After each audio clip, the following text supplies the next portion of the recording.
태무 예수님, 안녕하십니까? 복당의 여러분, 부활을 진심으로 축하드립니다.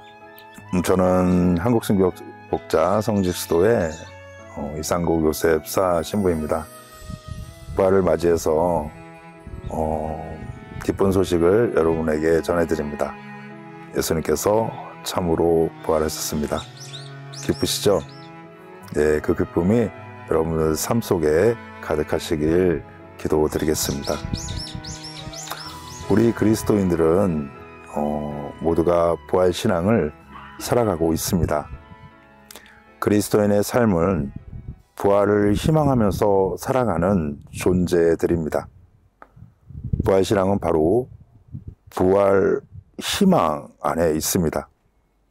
믿음이 전제되어 있기에 보이지 않고 경험하지 않았기에 우리는 희망하고 있습니다. 살아있는 이들은 어느 누구도 진짜 부활을 경험하지 못하게 됩니다. 왜냐하면 죽지 않았기 때문입니다. 교회에는 전생은 없지만 부활은 있습니다. 부활, 다시 태어나는 것입니다. 그런데 세상에 태어나는 것이 아니라 하느님의 나라에서 태어나는 것이죠. 그리고 하느님의 나라인 본향, 진짜 고향으로 나아가는 것입니다. 부활한 이를 이러한 신앙용어로 정의 내리고 있는데요. 한번 살펴보겠습니다. 사기지은이라고 들어보셨어요? 사기지은이라는 교회 용어가 있습니다. 사기지은은 한자인데요. 풀이하자면 이렇습니다. 사는 네 가지를 얘기하고요. 기지는 기인하다, 뛰어나다, 그리고 지은은 그 의은혜, 그러니까 네 가지 뛰어난 은혜를 얘기합니다. 한번 살펴보겠습니다.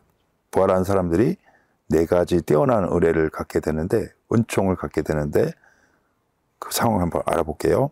첫 번째는 상치 못함. 그러니까 어떤 상처나 고통이 있을 수 없다는 것입니다.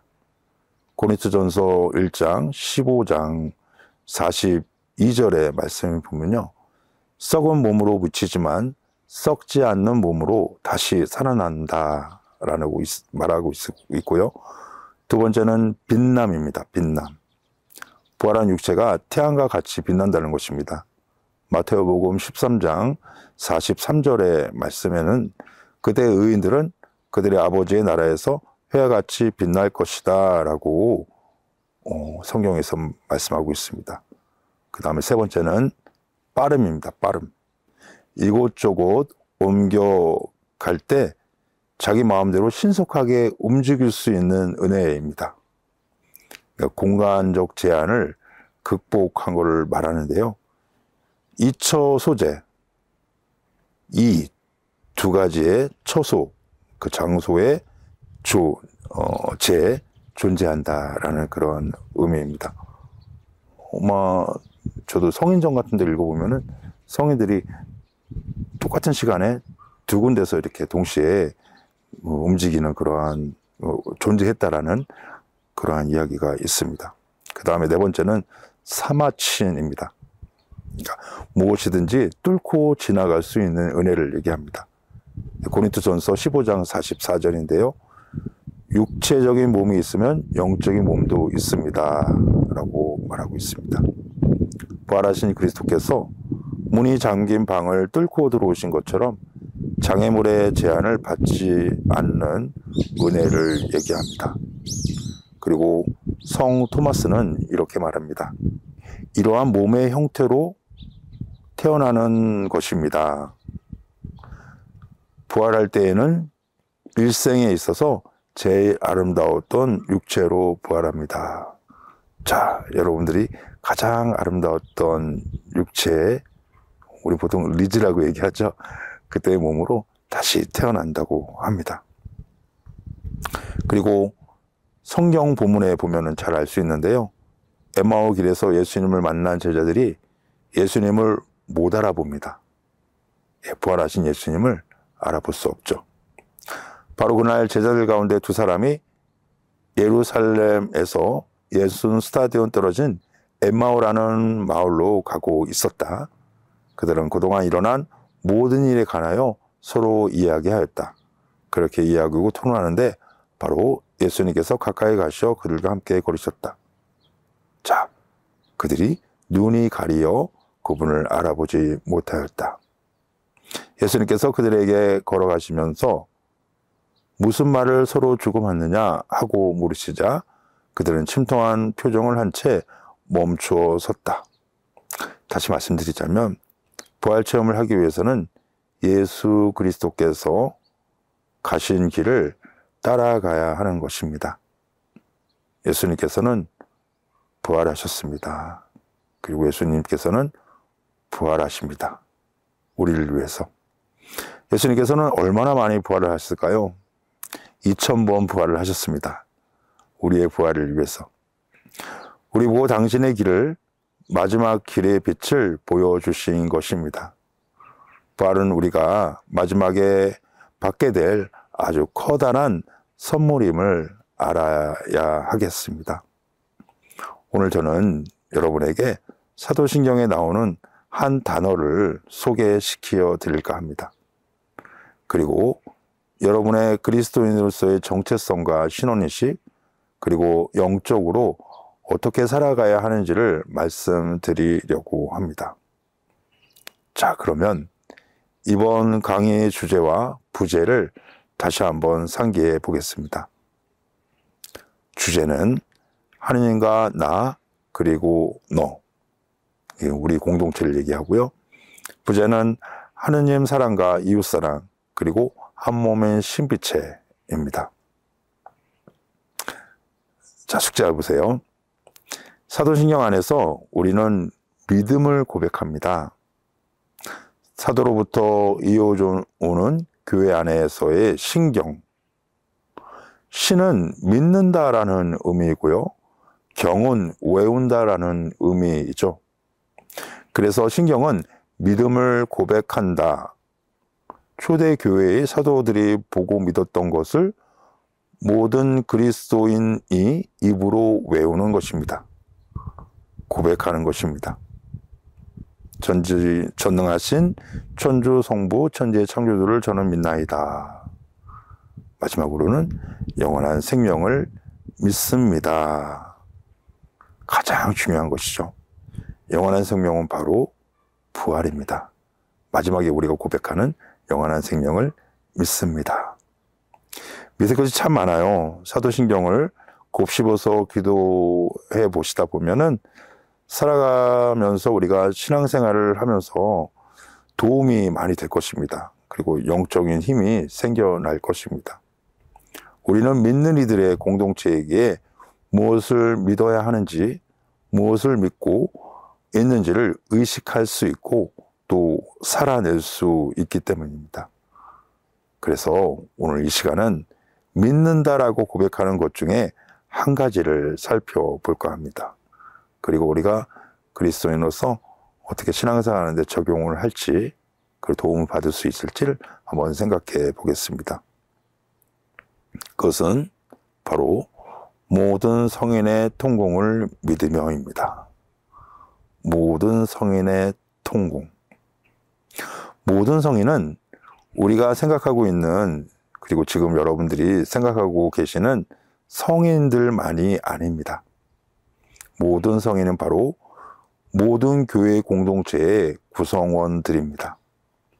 다시 말씀드려서 하늘에 계신 하느님과 예수님과 성령님과 함께 계시는 승리한 교회의 구성원들, 즉 하늘의 시민들입니다.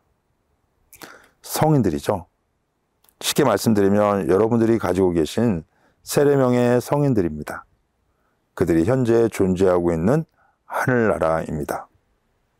두 번째 성인은 바로 연옥에서 단련을 받고 있는 영혼들입니다. 세 번째 성인은 바로 여러분들입니다. 우리들입니다. 저입니다. 너입니다. 우리입니다. 지상교회라고도 부르는데요. 살아있다라고 생각하는 말하고 있는 우리들, 지상에서 교회 공동체를 이루면서 육체 안에 영혼이 움직이고 활동하는 교회입니다. 우리는 싸우는 교회입니다. 뭐하고 싸우죠? 여러분들 누구하고 싸우시나요? 육체와 영혼과의 싸움입니다. 죄와의 싸움입니다. 악마와 싸우고 있습니다. 서로 싸우고 있습니다. 우리 사람들과 싸우는 게 아닙니다. 이웃과 싸우는 게 아닙니다. 우리가 싸울 대상은 그들이 아니라는 거죠. 그래서 교회에 세 가지 형태가 있는데요.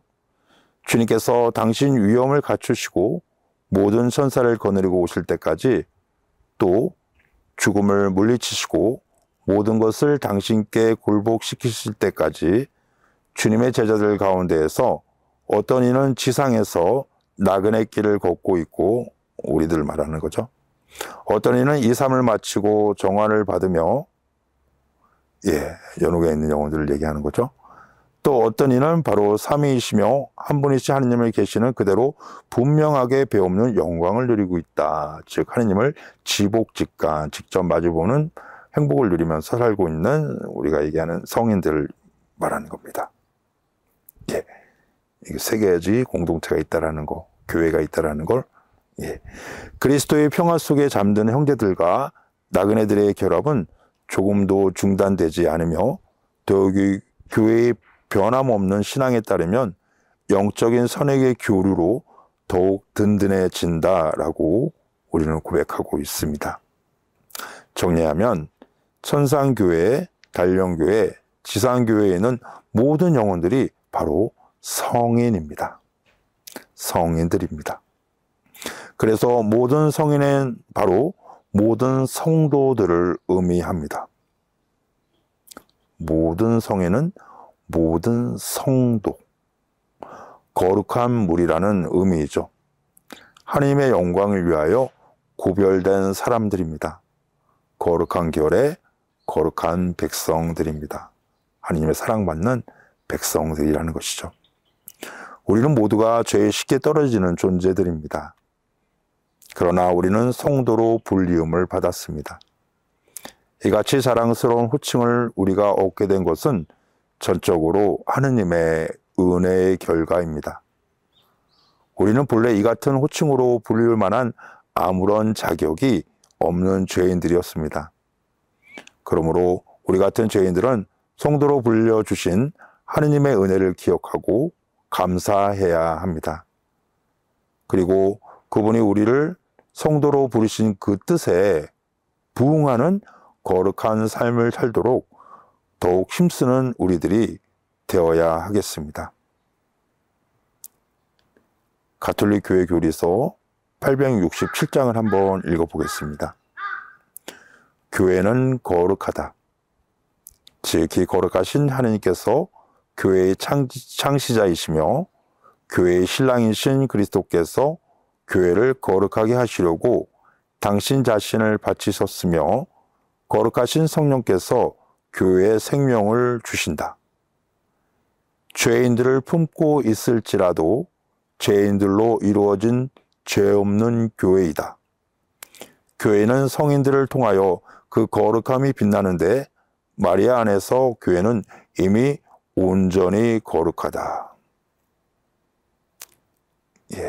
모든 성인의 통공. 통공은 통하다, 공로, 즉 공로가 통하는 것입니다. 공로가 서로 통한다는 것입니다. 공로는 구체적으로 기도, 사랑, 봉사, 용서, 화해, 여러 가지 성사 행위들, 칠성사, 자비, 선한 마음, 사랑스러운 돌봄 등등 우리가 그리스도인의 삶 속에서 행하는 모든 것들을 말합니다. 그런데 이 공로가 바로 예수 그리스도를 통해서 전해져야 합니다. 하나님께 전달되어야 합니다. 그래서 우리는 기도할 때 이 모든 말씀 우리 주 예수 그리스도를 통하여 비나이다 라고 기도합니다. 세례는 몸에서 더러운 때를 벗겨내는 것이 아니라 예수 그리스도의 부활에 힘입어 하나님께 바른 양심을 청하는 일입니다. 베드로전서 1서 3장 21절의 말씀인데요. 예수 그리스도의 순환과 부활을 통해서 우리의 잘못이, 죄가, 때가 깨끗하게 씻겨져서 하느님의 자녀가 되는 것을 말합니다. 그렇게 하느님의 자녀가 되는 우리들은 모두가 성인으로서 서로에게 도움을 줄 수 있는 겁니다. 지상교회와 단령교회와 천상교회 모든 영혼들의 공이 통하는 것입니다. 여러분이 미사성제 성체를 영하면 그 공로가 이웃에게 전해집니다. 생미사, 연미사로 봉헌이 되고 있죠. 우리가 지향을 두잖아요. 세례는 원죄가 없어지죠. 영혼이 깨끗해져서 사슬이 풀리고 하느님의 자녀가 되는 것이죠. 그리고 성령을 선물로 받게 됩니다. 노래 하나 불러볼까요? 선한 사람 99보다 회개하는 죄인 하나를 하늘나라에서는 더 기뻐할 것이다. 이게 성경 말씀에 대한 그 성가인데요. 어떤 한 영혼이 세례를 받으면, 즉 회개를 하면 하늘나라에서는 잔치가 벌어진다는 것입니다. 어떤 한 영혼이 고해성사를 통해서 죄가 씻겨지면 하늘나라에 잔치가 벌어지는 것입니다. 하늘나라에 잔치가 벌어진다는 것은 여러분의 회개가 바로 하느님의 뜻이고 하느님의 마음에 기쁘게 해드리는 의미인 것이죠. 하느님 마음을 기쁘게 해드리기 위해서는 회개하시면 됩니다. 네, 그러면 하느님 마음을 기쁘게 해드리는 것이죠.